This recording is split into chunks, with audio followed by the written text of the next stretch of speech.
Farm Week is a production of the Mississippi State University Extension Service.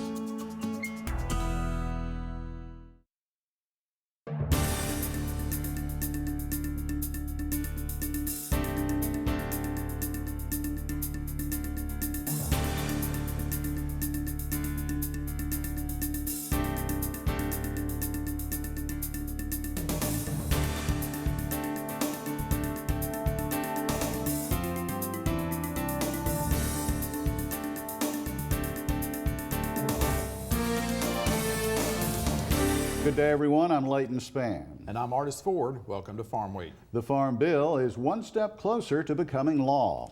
Leighton, the U.S. Senate, as expected, passed the Farm Bill on Tuesday. The U.S. House of Representatives had passed it the previous week. At the time of Farm Week's recording, President Obama indicated he would sign it into law Friday during a visit to Michigan State University.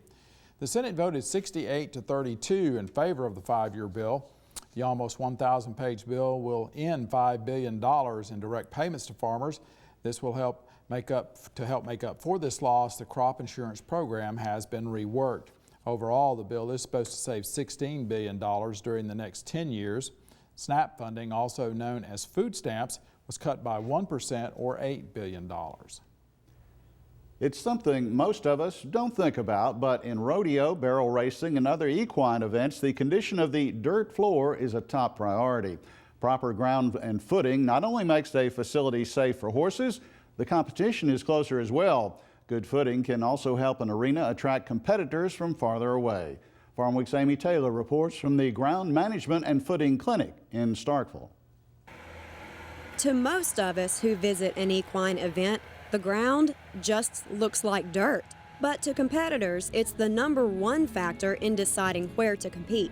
At the Ground Management and Footing Clinic at the Mississippi Horse Park in Starkville, Bolivar County Administrator Will Hooker says he learned why ground condition is so important. We're here today to get ideas and techniques that we can take back to our county and utilize within our Ag Center to make our Ag Center more usable. Some of the big things is just the basic maintenance that we need to do.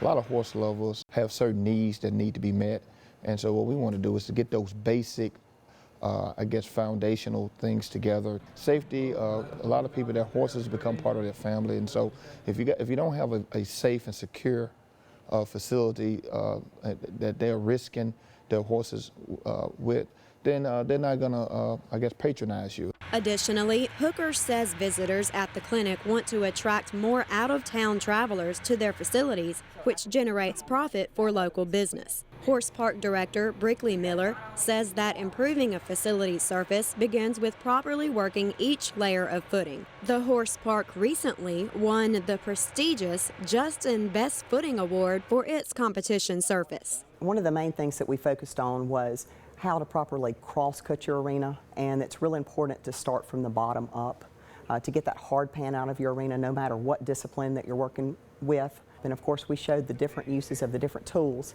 and talked about different surfaces. Each person wants the same chance to win. It doesn't matter if you run in Friday night's performance, Saturday night's performance, or run in slack.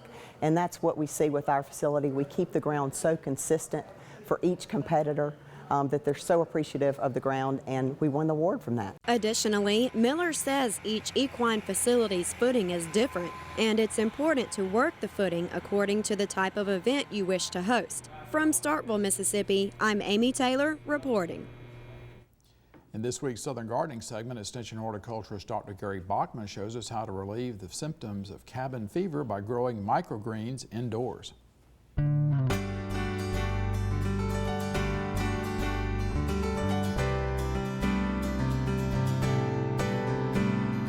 Have you been bored, restless, or even irritable because you can't get into your garden this winter? Well, my friend, you have cabin fever.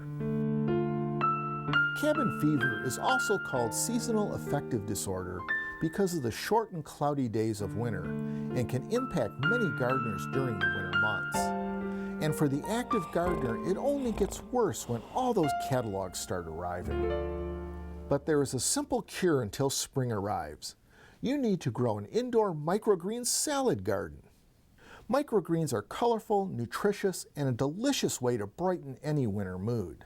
Arugula, Asian greens bok choy or kinko or spicy mesclun mix are good, easy-to-grow choices. And look how beautiful these red beets are.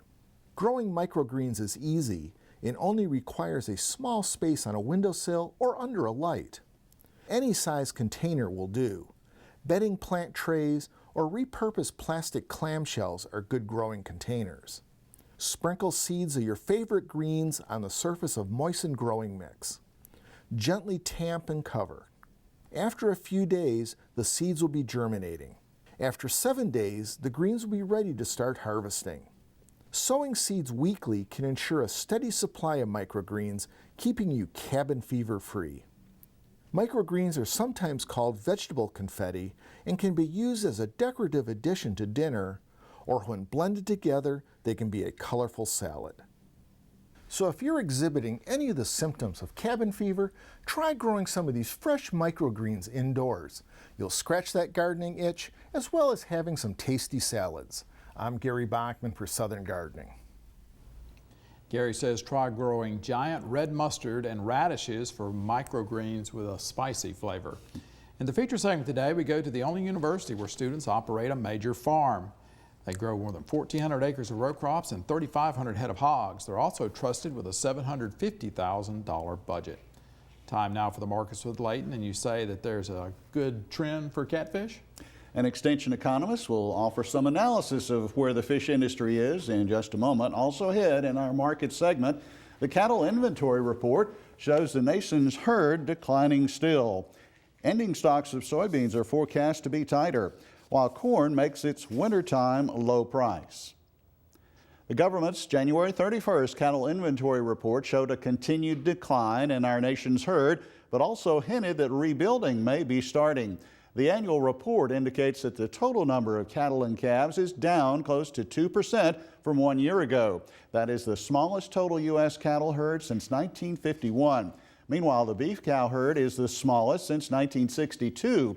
Evidence that herd rebuilding may be getting underway came in the inventory number for beef replacement heifers. That indicator was up 1.7%. Many analysts say the fed cattle market is very firm for now, even as far out as another month or two. However, trader Naomi Bloom confirms that the futures market is sometimes not as bullish as the cash prices are. The market for futures is very overbought, and so most of us think that we would see some sort of a technical correction happening. However, the cash market is trading at such a premium to the futures market that you almost think, well, maybe this futures market has enough reason to stay firm, at least, if not go higher potentially. But it's a day-by-day situation where we're watching the cash market, watching how the feeders trade and all of those types of things. But overall, we have just a nice solid demand in that market too. And we saw that on the cold storage report, big drop in supplies there. So that cattle market still looks firm as far as price goes for another month or two. And then we'll see how production is going at that time and how demand is going, but definitely firm prices. If you see a correction along the way right now, don't panic, but just look for a nice sideways trend from here on out. The farm-raised catfish industry has had plenty of weather challenges in recent weeks. Harvest, of course, must go on regardless of ice or freezing temperatures. Extension Ag economist John Michael Riley joined me late Thursday morning to discuss where this industry is right now. Well, the front cover of the new Catfish Journal dramatizes the challenges that this icy cold weather can create when you're trying to seine a catfish pond, because the fish continue to have to be moved even when it's so cold. So are we looking at a different trend now? We're in a new year, but are we still seeing pretty much where we were at the end of 2013 for catfish? Well, the cold weather obviously is having some impacts, just as it is on you and I and other livestock species, aquaculture species. No doubt about it. If we think about where we're at, yes, I think we're fairly steady with where we've been really throughout 2013. I think we've finally stabilized the industry a little bit. I was talking with Dr. Jimmy Avery, our catfish specialist, who has a lot more information than I do. But he was telling me that that's really the case for Mississippi growers, a stabilization in terms of water acres, in terms of production, largely due to finally some relief on the grower output price, as well as a downtrend in catfish feed prices due to corn and soybeans coming down throughout the growing season this past year. So all of those factors have really aided bottom lines for producers and also allowed for some level of stabilization. Because it seemed like, I believe I read that volume was up overall when we talk about 2013, so that sounds positive anyway. Right, up 11% in terms of total pounds processed. You couple that with a 4% reduction in overall acres for the year. So we are seeing our producers that are still in the business getting better, more and more efficient, largely due to increases in technology from various aspects. So yes, we are a slight increase in production as a result of some technological advances. But again, we're not seeing and not expecting to see really an increase in water acres. That probably has continued to be stable or continue to drop some. We discussed that with the increase in output price and the decrease in feed costs, which account for 60% or better of the total cost for a producer. You know, we talked about that, and I don't think there's any expectation that we're going to see any type of growth there in the industry. And the problem of the imported fish, that continues to be a real issue. It continues to plague our domestic producers, but we're working through those challenges. Our trivia quiz this week concerns the sweet potato, and here's the question. What family of flowering plants is the sweet potato from? Is the answer the sunflower, or morning glory, or orchid, or red daisy? I'll tell you at the end of the markets. Going to pause for a short break on Farm Week. Coming up, we'll look at the calendar and the rest of the markets. Leighton Span reports the lows are in the corn market. In the feature segment today, university students who really know how to farm. These students actually manage a diversified farm with a $750,000 budget.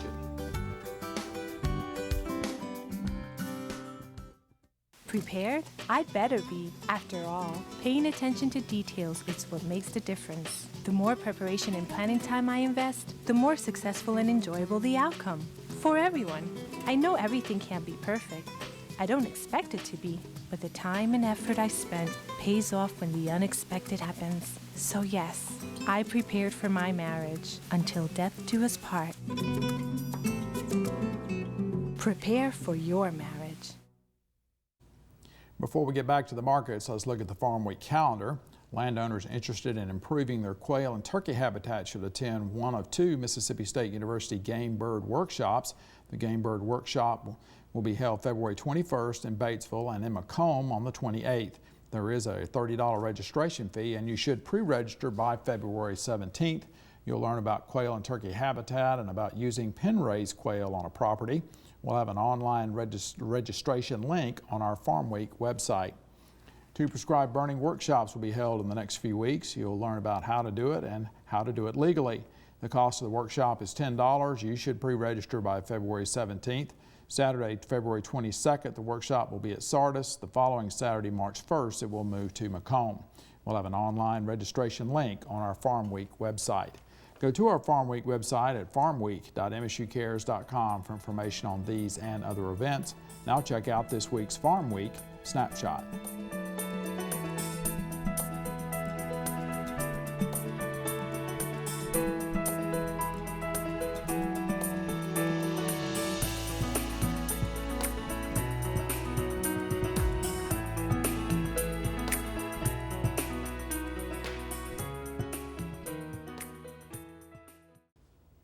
The USDA's next set of supply and demand numbers is out on Monday, February 10th. Private analytical firm Allendale Incorporated is forecasting slightly tighter domestic ending stocks for soybeans in that report, with an increase in exports also expected. Slightly tighter domestic ending stocks for corn and wheat are also in the Allendale pre-report guesstimate. Speaking of corn, some analysts believe the price for old crop has put in its wintertime market low. Analyst John Roach says U.S. export sales are good because there are few competitors out in the world with corn to sell right now. So we think that the corn market has made its wintertime low, or is close to having made its wintertime low, and we expect to see some recoveries into the spring as people start to focus out ahead. The supplies this upcoming year, the demand is going to be very large, and we're going to have record supplies in the world again this year in order to supply that demand. So we think that the corn market will have some better days ahead, and we're looking for some opportunities to make sales on rallies. Before our new feature story, let's check the trivia answer for this week, and the correct choice is B, Morning Glory. Mississippi, by the way, the #2 sweet potato producer in the country. In our feature segment today, a one-of-a-kind college experience for agricultural students. Since 1938, senior students at Iowa State University have run the school's farm. They make the plans and provide the labor needed to grow 1,400 acres of row crops and 3,500 head of hogs. The Ag 450 class was in charge of a $750,000 budget in 2013. Market to Market's David Miller reports the class delivers real-world experience in decision-making and problem-solving. It's been a typical fall at the William Murray farm near Ames, Iowa. The harvest is bountiful. Grain is being hauled to the homestead for on-farm storage or delivery to nearby elevators. And hogs are being checked before they are sent to the local packing plant. On closer examination, however, you will discover this isn't the William Murray farm, but a working classroom, and the diversified grain and livestock operation is overseen by 54 Iowa State University students. It's not just another class where, tell me what you want me to know, I'll regurgitate it back on a test, I'll get my A, B, or whatever it is, and we'll move on. They actually get excited about what they're learning, and I think that's really what it's all about. Because you're showing less nitrogen use on the home place, right? Dr. Tom Paulson is part of a long line of professors who have acted as guides to the hands-on educational experience over the past 70 years. William Murray founded the class. It was his brainchild that came to fruition in the winter of 1943. Murray's idea was to give agriculture students experience in managing a working farm before they returned home to family operations or entered other agricultural professions. We see this growth on a week-by-week basis. It goes from walking in starry-eyed saying this is going to be easy to saying, whoa, there's a whole lot more to this, and being frustrated with the amount of information and trying to discover what it is they really need to do, because we don't tell them everything they have to do. They have to decide.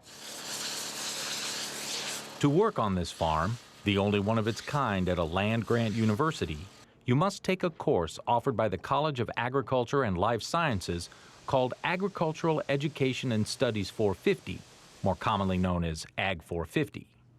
A major portion of what happens here is determined by the students. And to get approval for any project, a student must convince a majority of the 53 other class members. Contracted 10,000 bushels of corn.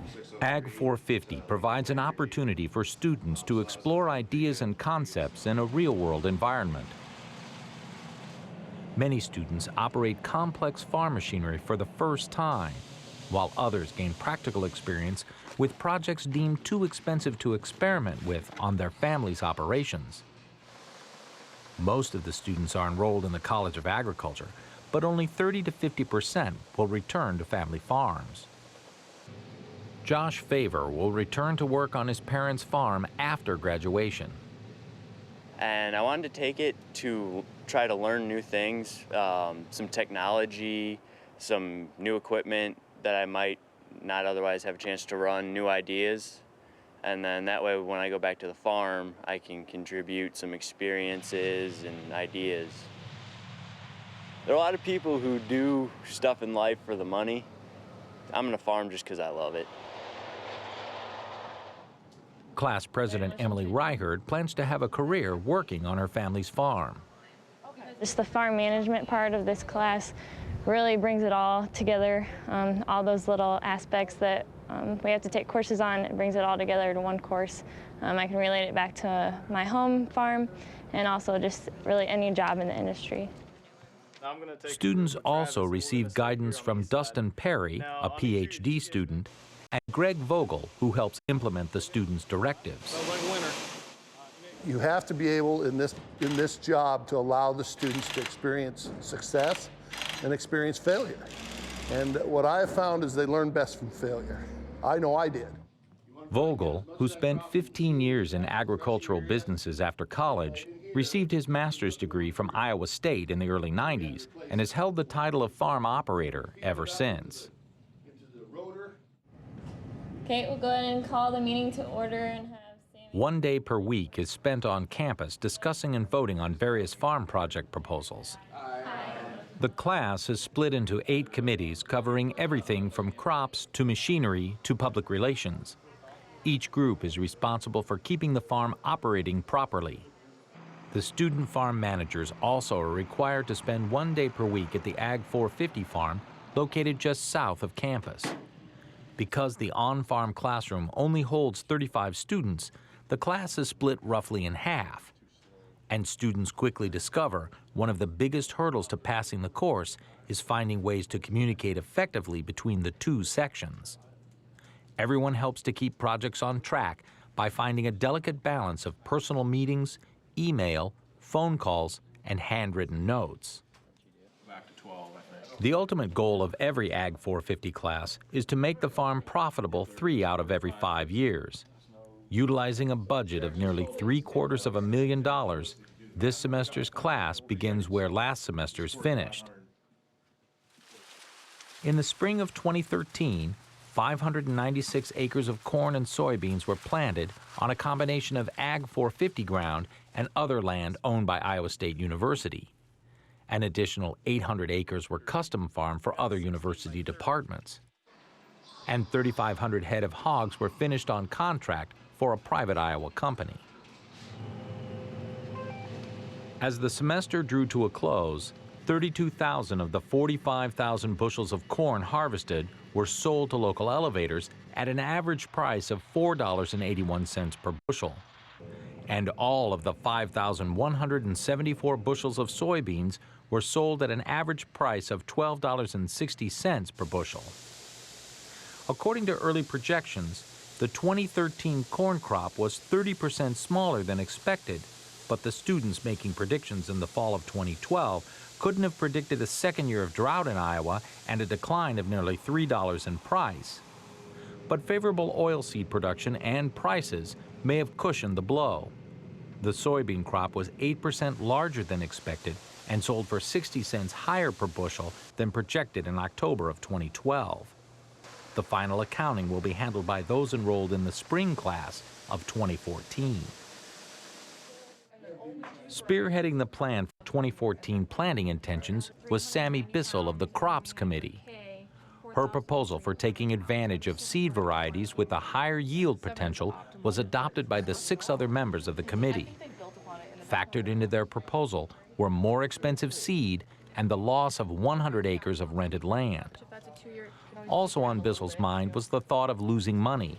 In 2010, the farm was a few bushels of corn short due to weather and yield estimates, and students from that class were forced to negotiate with the local grain elevator to satisfy the contract.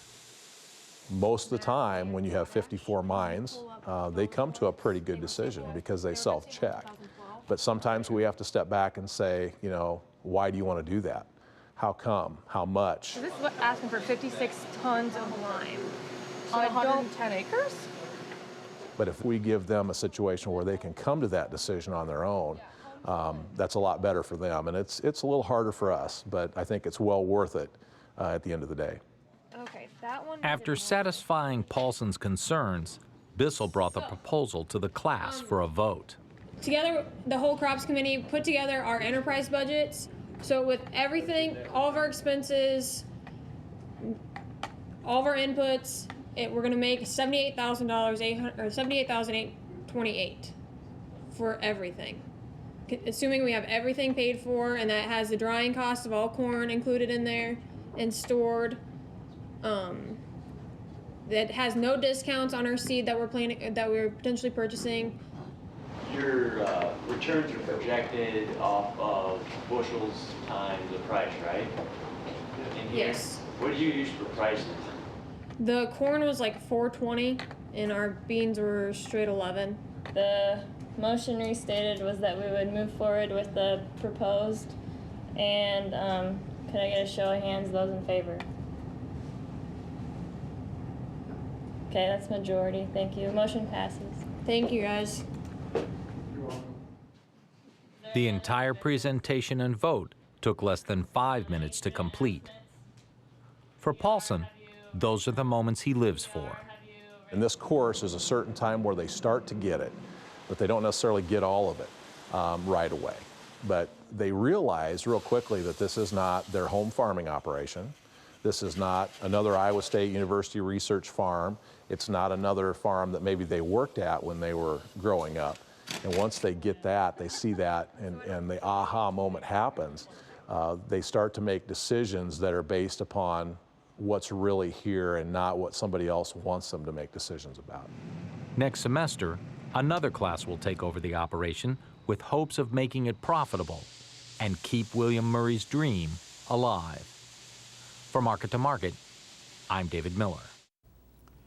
And you can watch a story on Iowa State student farmers on our Farm Week website. That's farmweek.msucares.com. You can also watch Farm Week stories on our Farm Week USA Facebook page and YouTube. We'll have a link to the Market to Market website where you can see the original story as well as read the script. We're also available at twitter.com/farmweek. And we're at the end of Farm Week for this week, and on our next show, Mississippi honey. You'll be visiting two Mississippi honey operations, Broke Tea Honey of Philadelphia and Prairie Blossom Bee Farm of Mayhew. These businesses sell a variety of honey-related products in addition to the honey itself. In Southern Gardening, Valentine's Day. Gary Bachman says choose the right plants and it can be Valentine's Day all year long. For the rest of the Farm Week crew, I'm Artis Ford. And I'm Leighton Spann. Thanks so much for watching. We'll see you next week.